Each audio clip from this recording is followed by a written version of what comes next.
30 feet below the surface of the Arabian Sea, marine archaeologists are now documenting perfectly carved stone blocks and defensive bastions that exist exactly where an ancient text said they would.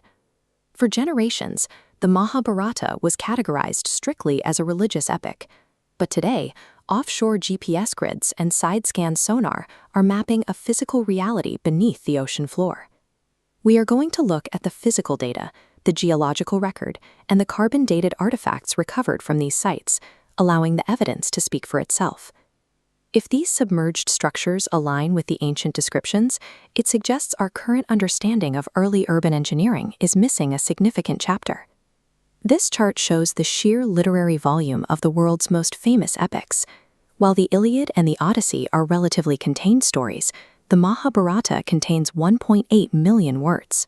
Within this volume, the authors recorded a dense network of geographical coordinates, family lineages, and specific astronomical alignments.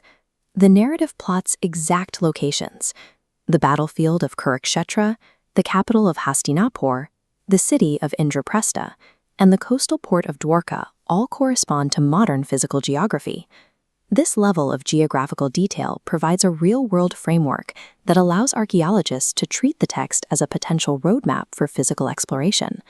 Strip away the later additions, and the central conflict is a grounded dynastic civil war over territory and succession between two factions of a royal family. The Archaeological Survey of India has spent decades running physical excavations at the exact site of the ancient capital, Hastinapur. Underneath the modern soil, they discovered multiple layers of ancient habitation. Lab analysis of the recovered painted gray ware pottery placed these artifacts between 900 and 700 BCE. Excavators are pulling physical remnants of an organized civilization out of the dirt at the coordinates dictated by the text, but the most data-rich evidence lies off the coast of Gujarat. The texts describe a city called Dwarka, built on land reclaimed from the sea. In the 1980s, the National Institute of Oceanography launched underwater expeditions led by Dr. S.R. Rao to see if the legend matched the seafloor. Diving between 3 and 10 meters, his team documented fortified walls, circular bastions, and over 120 massive stone anchors. These triangular stone anchors match the design and drilling patterns of anchors used in Syria and Cyprus around 1400 BCE, placing this site in a specific era of international maritime trade. New sonar surveys are mapping anomalies deeper offshore, showing L-shaped dressed stone and harbor-like masonry buried under silt. The ancient epic states the sea flooded the city streets. Today, geological data confirms this coastline experienced significant subsidence. The alignment between ancient textual descriptions and modern oceanographic data suggests that Dwarka was a functional, sunken port city. Then there are descriptions of ancient weapons. The text details a projectile called the Brahmastra, which produced a blinding flash, a towering column of smoke, and caused the hair and nails of survivors to fall out. To a modern observer, these symptoms and visuals correlate directly with the effects of a nuclear detonation.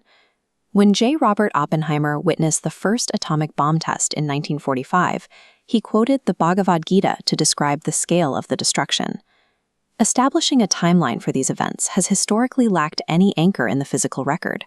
To find one, researchers like Dr. Narhari Achar looked toward the sky. By running orbital mechanics backward to match the planetary alignments and eclipses mentioned in the text, the software isolated a specific date.